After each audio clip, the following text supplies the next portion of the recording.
Yate, my relatives. This is Mark Charles. It is no longer morning, well, at least on the East Coast here. But it's about 1:15 in the afternoon, and this is Tuesday, September 7th. And I'm sitting down, finishing up my second cup of coffee. And I wanted to talk just for a few minutes about a few things with you that are going on this week. So if you notice, before I begin, let me start by acknowledging that I'm speaking to you from Washington, D.C., and these are the traditional lands of the Piscataway. And I want to honor the Piscataway as the host people of these lands, and I want to thank them for the stewardship of these lands. I began reading a new book this past week. It's titled How to Hide an Empire by Daniel Immerwahr. I hope I'm saying his name right. And the reason I bought it is because when I check my sales on Amazon for my book, Untitled Truths, one of the categories it's always selling very well in is colonialism and post-colonialism. And for the past several months, I've noticed that this book has been there ranking right alongside usually our book, Untitled Truths. And so a few weeks ago, I decided to read some of the reviews for it because it looked like an interesting title. And it fascinated me, so I decided to order it. I think it came last week. I just began reading it, and it's a fascinating book. And I'm not very far into it yet, but I wanted to talk with you a little bit about some of the things that are in this book. So first of all, Daniel looks at the United States of America really as an empire that has colonies and territories.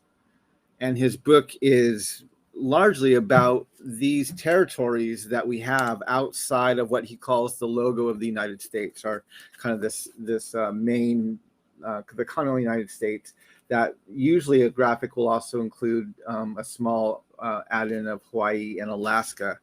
But it neglects all of the other territories and colonies that we not only have, but we've had over the past few centuries around the world. And one of the reviews that it got was from Publishers Weekly. And just a summary of that review said, historian Immerwahr argues in this substantial work that for more than 2 centuries, the U.S. has been a kind of empire made up of territories barely acknowledged in popular conceptions of the country. This insightful, excellent book with its new perspective on an element of American history that is almost totally excluded from mainstream education and knowledge should be required reading for those in the mainland. It's a Publishers Weekly review. It received a starred review, just like our book, from Publishers Weekly. And I'm going to put that review and the link for that in the comments right now. So if you want to take a look at it, you can view it there. So I will put that into the comments there. But yeah, this book was fascinating. I want to show you how, like, one of the things that fascinated me about it is it's titled How to Hide an Empire. And from the reviews I read and from just what I knew about our tendency to hide our imperial ways, I expected this book to surprise me in a lot of different senses as I read it. I had no clue how quickly it would begin to surprise me. I'm going to read from the introduction. This is literally the second page of the introduction, where he's introducing how the U.S. is really not a nation, but an empire with territories and colonies. And he starts by talking about the bombing of Pearl Harbor. And he notes some of the movies that were made about Pearl Harbor. And I'm going to read you just 4 paragraphs from this section of the introduction. It says, but what those films don't show regarding the bombing of Pearl Harbor is what happened next. 9 hours after Japan attacked the territory of Hawaii, another set of Japanese planes came into view over another U.S. territory, the Philippines. As at Pearl Harbor, they dropped their bombs, hitting several air bases to devastating effect. The Army's official history of the war judges the Philippine bombing to have been just as disastrous as the Hawaii one. At Pearl Harbor, the Japanese hobbled the United States Pacific Fleet, sinking 4 battleships and damaging 4 others. In the Philippines, the attackers laid waste in the largest concentration of U.S. warplanes outside of North America, the foundation of the Allies' Pacific air defense. The U.S. lost more than planes. The attack on Pearl Harbor was just that, an attack. Japan's bombers struck, retreated, and never returned at Pearl Harbor. Not so in the Philippines. There, the initial air raids were followed by more raids, then by invasion and conquest. 16 million Filipinos, U.S. nationals who saluted the Stars and Stripes and looked to FDR as their commander-in-chief, fell under a foreign power. They had a very different war than the inhabitants of Hawaii did. Nor did it stop there. The event familiarly known as Pearl Harbor was in fact an all-out lightning strike on U.S. and British holdings throughout the Pacific. On a single day, the Japanese attacked the U.S. territories of Hawaii, the Philippines, Guam, Midway Island, and Wake Island. They also attacked the British colonies of Malaya, Singapore, and Hong Kong, and they invaded Thailand. It was a phenomenal excess. Japan never conquered Hawaii, but within months, Guam, the Philippines, Wake, Malaya, Singapore, and Hong Kong all fell under its flag. Japan even seized the westernmost tip of Alaska, which it held for more than a year. Looking at the big picture, you start to wonder if Pearl Harbor, the name on one of the few targets Japan didn't invade, is really the best shorthand for the events of that fateful day. The introduction then goes on to talk about Fdr Speech, his infamous speech, where he talks about, again, this day will lie in infamy, and how his speech went through several drafts and edits and changed the language regarding the centering of the Philippines to actually decentering the Philippines, as well as how it referred to Hawaii. And one of the reasons that it chose to decenter the Philippines and to center Hawaii is because there were more white people in Hawaii than there were in the Philippines. But even then, because there was I think a third of the population in Hawaii was Asian or Hawaii Islanders. They still refer to it as the American islands of Hawaii. And just seeing that, right, how not only has this entire history of the bombing of the Philippines and these other territories of the U.S., that not only were just as disastrous as Pearl Harbor, but actually successful. They not only did they bomb them, but they invaded and actually conquered them. And even though they were territories just like Hawaii was, we rarely talk about them in that regard.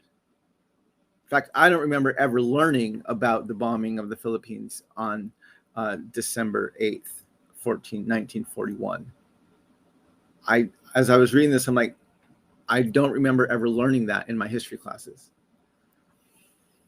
So anyway, I'm very excited to be reading this book. It appears to be a very well-written and very contextual, even humorous book from some of the reviews I've read.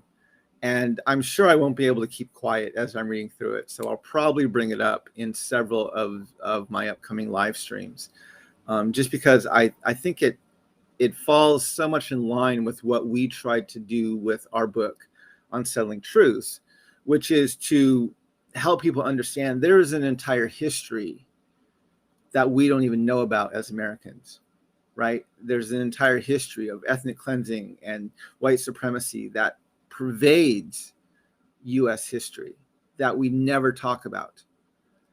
And now there is this entire other history about U.S. colonies and territories around the world that, again, we almost never talk about and treat as a subset or as something submissive to or inferior to the mainland, which of course is predominantly white.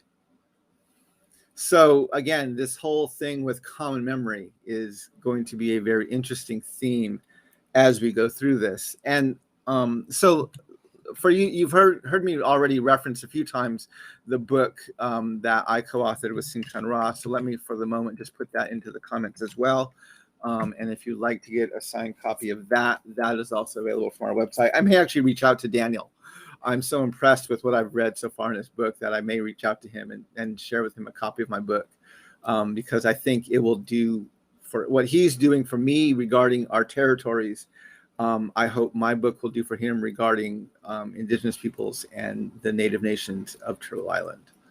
But anyway, the other thing I wanted to discuss today is an event that's actually happening in Richmond, Virginia tomorrow, which is, oh, actually, before I do that, let me go back. So again, I just Googled a few things about the bombing in the Philippines. And I found an article in Air Force Magazine talking about that bombing.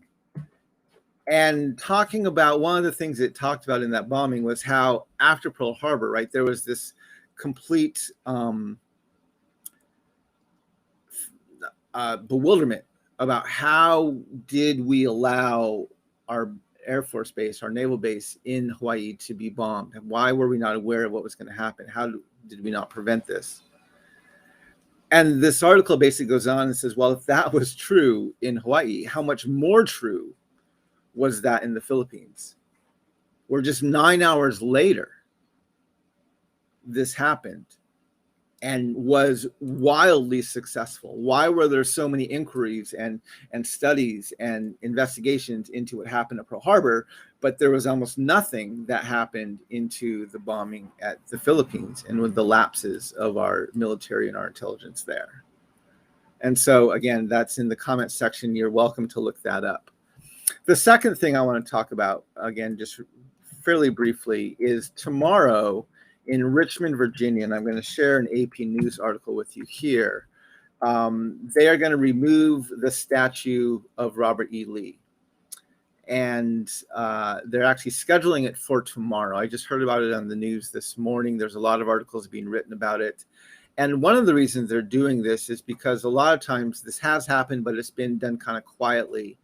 And yet, according to the article, and I'll just read a few paragraphs from that here, it says a towering statue of Confederate General Robert E. Lee in Richmond, Virginia will be taken down on Wednesday as a symbol of racial injustice, more than 130 years after it was erected in tribute to the Southern Civil War leader. While many Confederate symbols across the South have been removed without public announcements beforehand to avoid unruly crowds, Governor Ralph Northam's office is expecting a multitude and plans to live stream the event on social media. So yeah, apparently they're going to make a very big deal about the removal of the statue. I don't know what my schedule is for the day tomorrow yet. I'm going to try and find out what time it is. And if I can drive down there, because Richmond's not too far away, I may actually drive down to Richmond to see if I can see what this removal. I don't know if I'll be able to do that for certain because I have to, the time my daughters are in school and then picking them up. But if I can, I'd love to get down there. If it's happening like around noon or something, I might be able to do it. So anyway, that is happening tomorrow. And just one of the points I want to make about this, again, while I'm glad we're removing statues of people like Robert E. Lee, right? That is the low-hanging fruit. They lost the war. They were blatantly white supremacist, racist people. And while it's good that we're removing these statues and we're not honoring these Confederate generals, right here in Washington, D.C., we have a temple, literally a temple, the largest memorial here in D.C., to a blatantly white supremacist and ethnic cleansing president named Abraham Lincoln. And so while it's good that we're removing statues of Robert E. Lee, and I applaud that, we also have to remove this memorial to Abraham Lincoln. We have to stop honoring a man who was not only blatantly white supremacist, but was one of the most ethnic cleansing genocidal presidents in our nation's history. And not only do we treat him like a hero, we treat him like a god. And so we have a lot of work to do.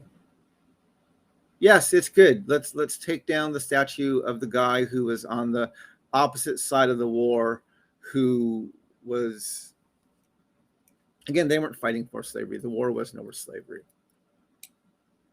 Abraham Lincoln promised that he actually was in support of an amendment to legally protect slavery in states where it already existed when he got the inaugurated. The slaves in the northern states didn't get freed till after Abraham Lincoln was assassinated. Right? The Emancipation Proclamation did not free the state, those enslaved peoples in northern states. So let's stop pretending that Abraham Lincoln was this, even the North. Let's stop pretending the North was this bastion of justice and equality and no, it wasn't. It was also another blatantly racist and white supremacist group of states. They may have wanted to end chattel slavery, but they did not believe that people of color were their equals. And they did not want them to be citizens. Abraham Lincoln stated this numerous times. So yes, let's remove the statutes of Robert E. Lee. Let's applaud that. But let's say there's so much more work to do. We haven't even abolished slavery yet. So again, let's not get too excited, right? There's a lot of work to do that we must continue to invest our energies and our time in. If we want to be a nation where we the people truly means all the people, we have to do a whole lot more than remove some statutes of Robert E. Lee. We have to abolish slavery. We have to remove the racism, the sexism, the white supremacy from our foundations.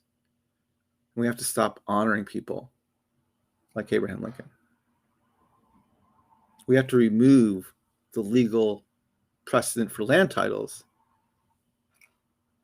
or change the legal precedent for land titles so it's no longer the doctrine of discovery. We have to rethink the entire way we do our capitalism here, if we want to be a nation where we the people truly means all the people. So I applaud the removal of the statue, but it's not quite the milestone that we want it to be, because we still have a lot of other deeply rooted foundational problems that are not going to go away anytime soon. Anyway, I wanted to talk about those two things today. Also, just on a bit more of a fun note, if you saw my live stream this morning, not only was the sunrise gorgeous, and if you want to go back and look at that live stream, I will put it into the comments.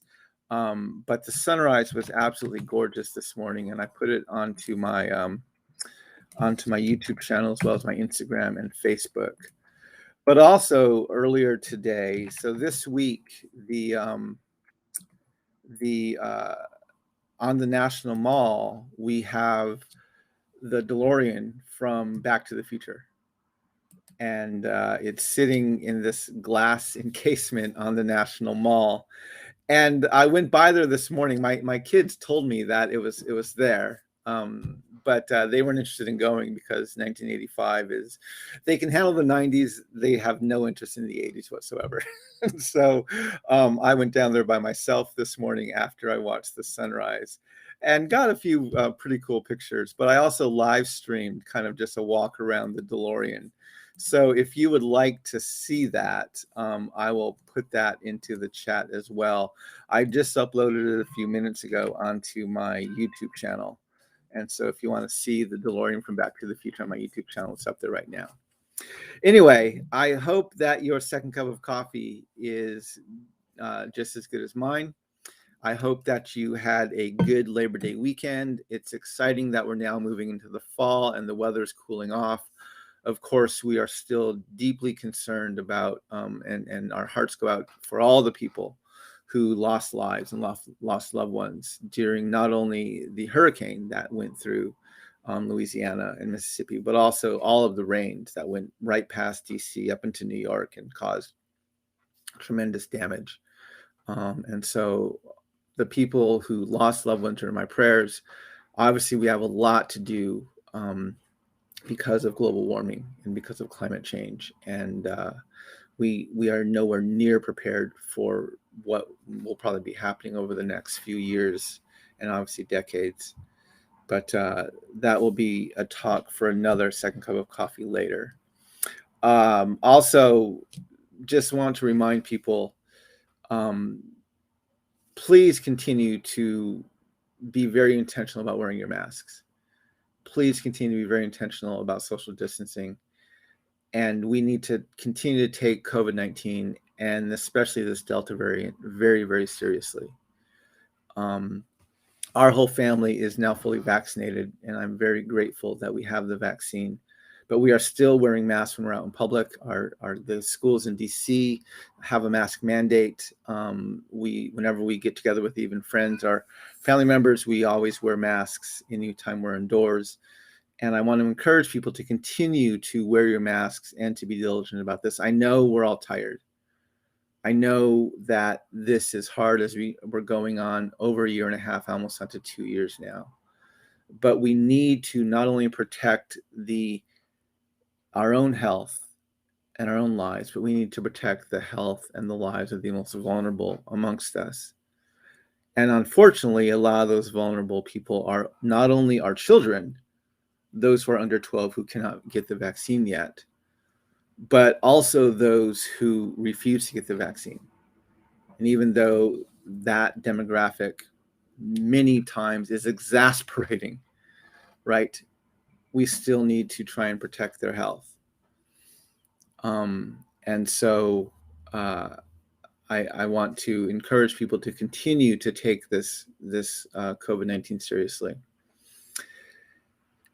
And also continue to just allow ourselves time to breathe and even to grieve.